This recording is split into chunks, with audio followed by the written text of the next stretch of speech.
Ladies and gentlemen, the champ is here. Please welcome back our good friend, Colby Covington. How does it feel to finally have that strap, man? It's what I already knew, It's just they finally put the strap around it to make it official. Now, you were dominant in there, man. You put crazy pressure on RDA, and you never gave him a chance to breathe right from the get-go. I knew you were predicting the finish, but how happy were you with your performance overall? I told you all about my pace, man. I got a different girl every night to work my cardio. Some nights I'm working with 2 to 3 girls, so you can really see that RDA was only with one girl, and Tyron Woodley's a 2-pump chump. He won't last 2 rounds with me. No, seriously, man. Like you said, I know leading up to this fight, and you've talked about it time and time again, that nobody's going to be able to deal with that cardio and that pressure that you put on guys. But at the open of every round, you ran across the cage, you took control of the center of the octagon. Obviously, the pace was a big part of the strategy. But what was the game plan going into this one? The game plan was to, just beat him up, strike, beat him up, take him down, beat him up. I know I'm the most well-rounded fighter on the planet. No one's the UFC's never seen someone like me. You don't know how good I am until you're in there with me. It's a whole different level. So, I knew I was going to beat him up on my feet. I was going to take him down and beat him up. But, my takedowns weren't as effective because he was definitely greasing. He was 100% grease. Usually when I get those body locks behind you, there's no way to slip out, but I could feel him slipping off. He's just another filthy animal cheater greaser. Wow, you think that he was greasing up his body? What do you think? Like in between rounds or before the fight, or? No, I think before the fight he was putting like the coconut butter or whatever they do, and then the babe oil or whatever I've heard of. So he definitely was doing it because I shot a couple shots on his legs, and my hand slipped from like up on his top leg to like his ankle, and he just like was able to like slither through on some body locks that I had, and it's not sweat. I train every single day. I wrestled my whole life.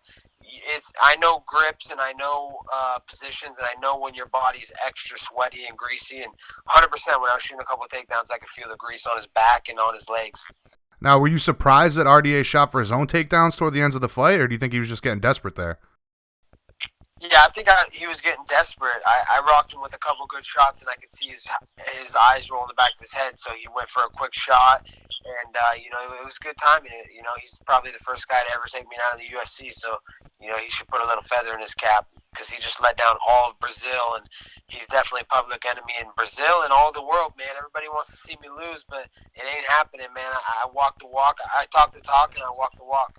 You certainly do, my friend. You certainly do. Now, you just mentioned it there. You landed some pretty heavy shots on him throughout the fight. It seems to me like you do feel like you did hurt him at a couple points there.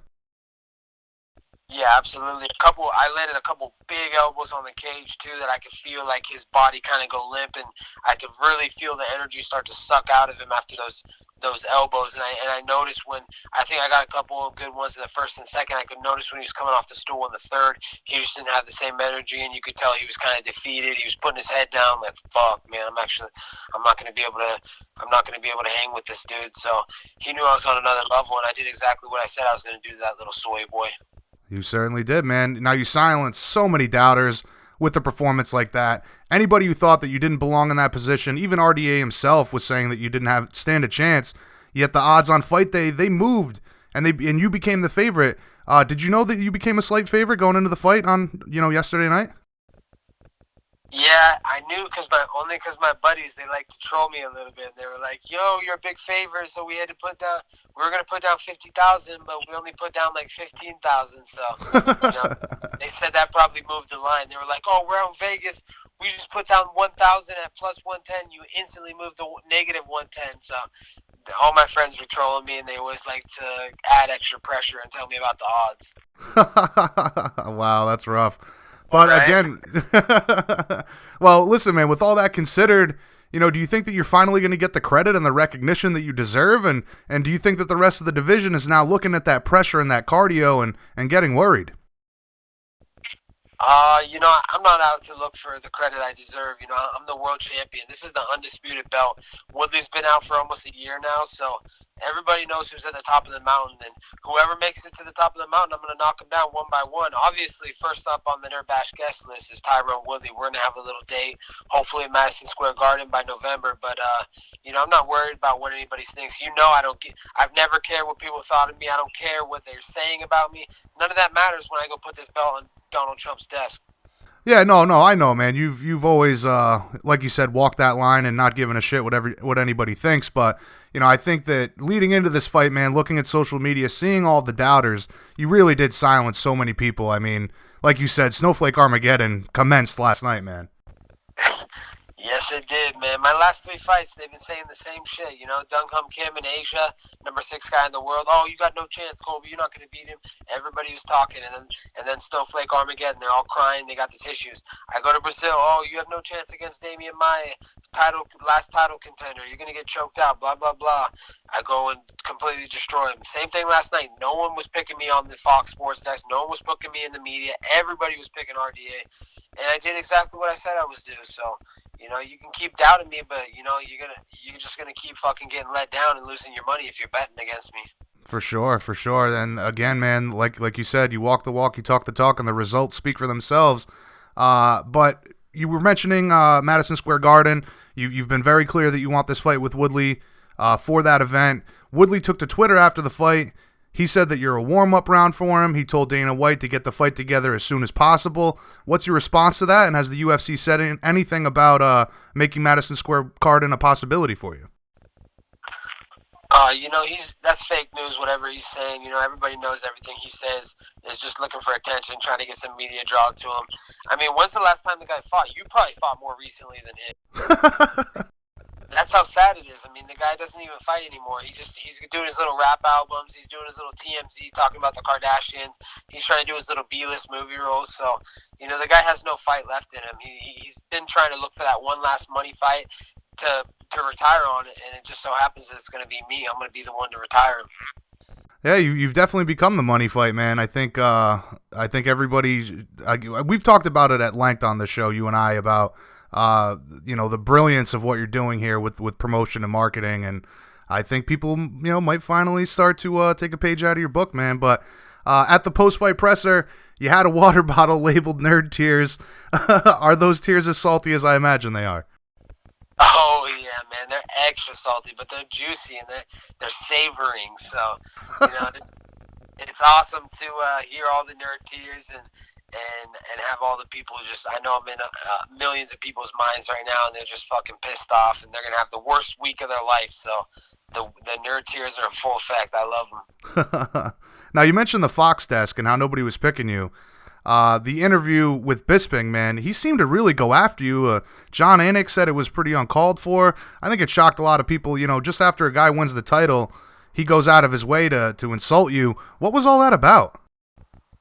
Dude, that was a complete joke. That little one-eyed British chump, man. He's just acting unprofessional, I mean, the guy did this, he did way worse shit. He was burning Cuban flags. He's doing way worse shit. And he wants to say, oh, you're wearing sunglasses inside? Dude, you used to wear sunglasses inside at all your interviews. The guy's a fake. He's all salty that his coach, Jason Perillo, couldn't get the job done against me. And, he knows that I'm the future now, and he's a thing of the past. So, what Bisping did was completely unprofessional. He's a little one-eyed chump. If I got to win on Woodley, we can always do this tag team style. Those little desk bitches can come and see me and my boy Jorge Masvidal. But they don't want that work. It would be like 1776 all over again. Ha ha ha, 1776, man.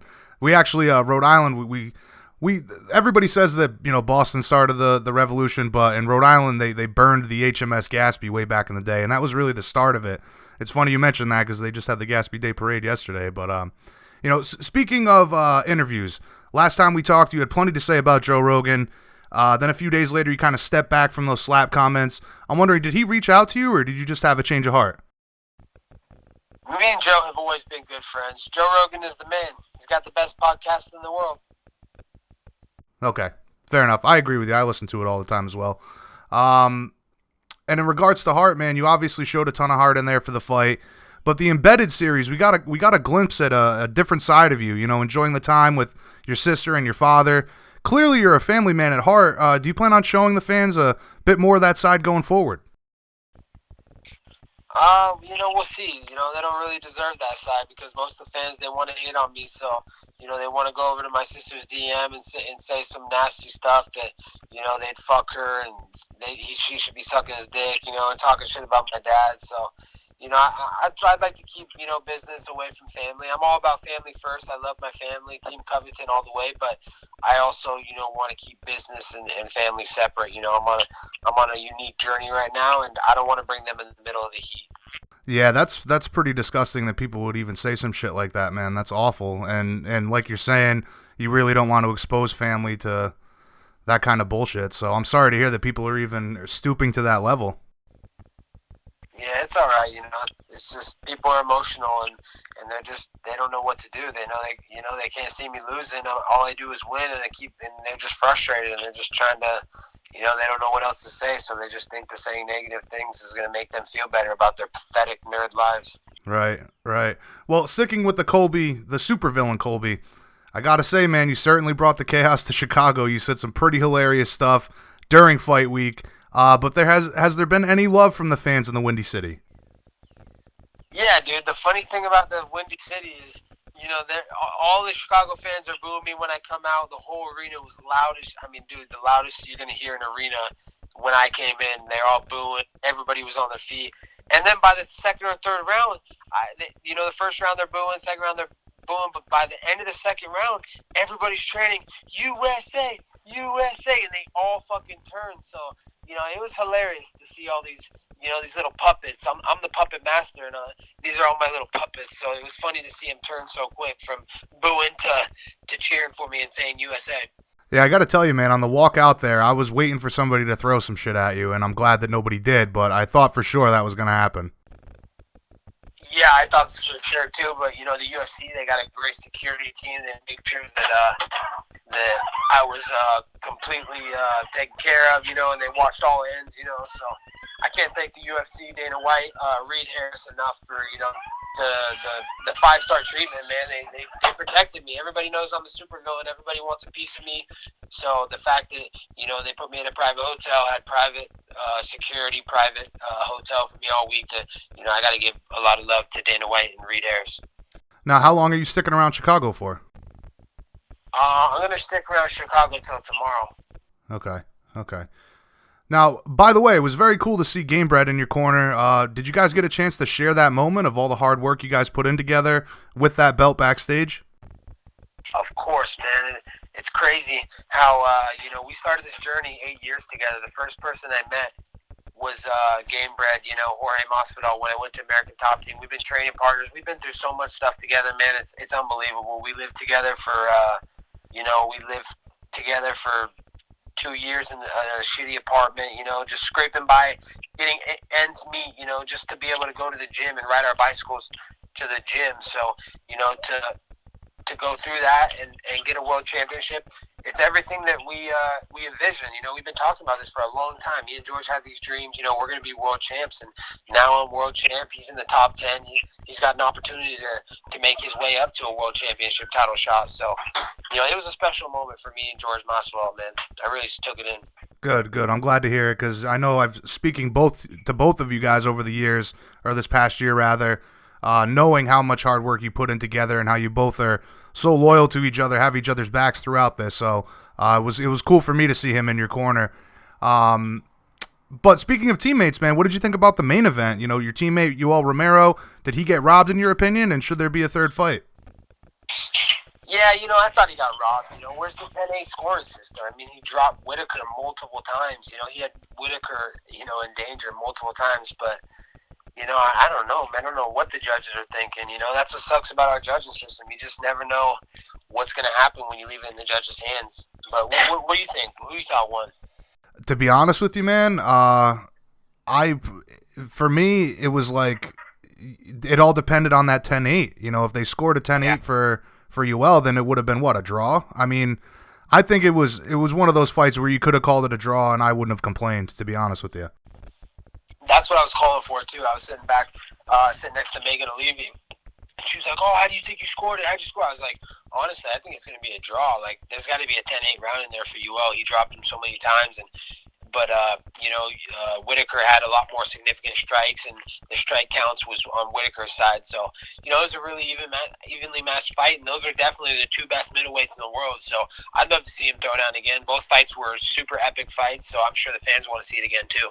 Yeah, for sure, for sure. Now, after watching those guys go back and forth for 25 minutes, if they weren't able to make the trilogy fight, and if Yoel is pressured to move up to 205, do you still have intentions of challenging Whitaker? Absolutely, man. I'm definitely looking at that fight. If that's a big money fight that's going to draw, that's the fight I'm looking at. His style matches up perfect for me. He won't stand with my pace. Trust me. I train with middleweights. I train with light heavyweights.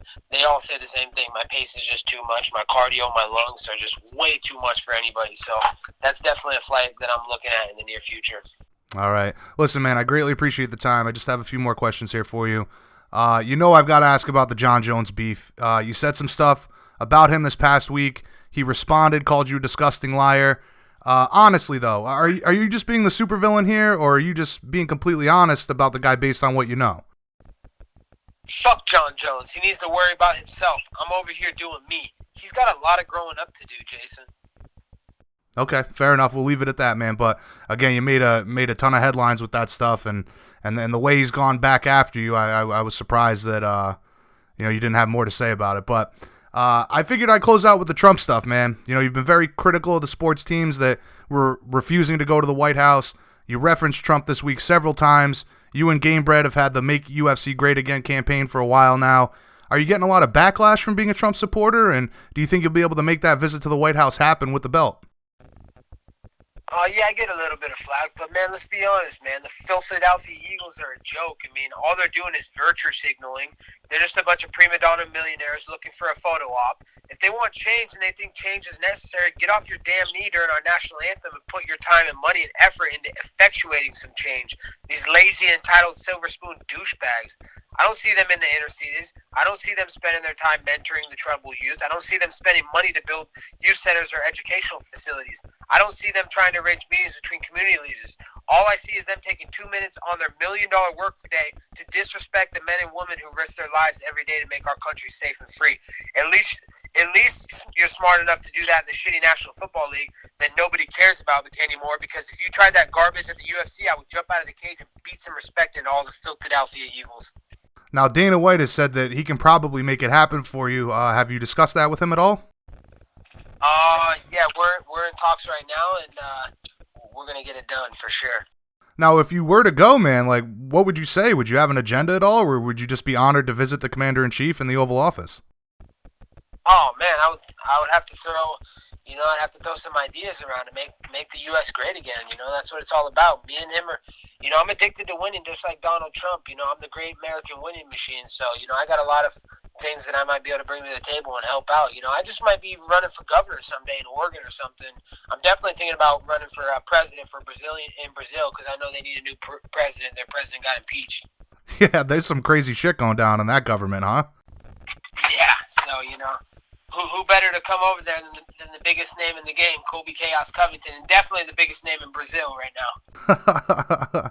Like you said, man, a lot of nerd tears in South America this morning, that's for sure. All right, Colby, again, man, thank you for always coming on the show, giving us the exclusive. I can't tell you how much we appreciate that. Nerd Bash 2018 continues, my friend. The sky is the limit for you, brother. Looking forward to this fight with Woodley being announced. Any shout-outs or anything you think we missed? Any sponsor plugs you'd like to get in before we let you go? Yeah, just big shout-out to my agent, Dan Lambert. It was a special moment last night outside the cage. There's not many guys that are homegrown world champions from a gym. I came into American Top Team fresh out of college, didn't know much about martial arts. He took me in his son, gave me a place to live. I had a lot of student debt, college debt. He made it so I could just focus on training and being a world champion. To be homegrown from American Top Team is so special, and the moment I had with Dan Lambert last night was truly a special night that I'll never forget in my life, so big thank you to him.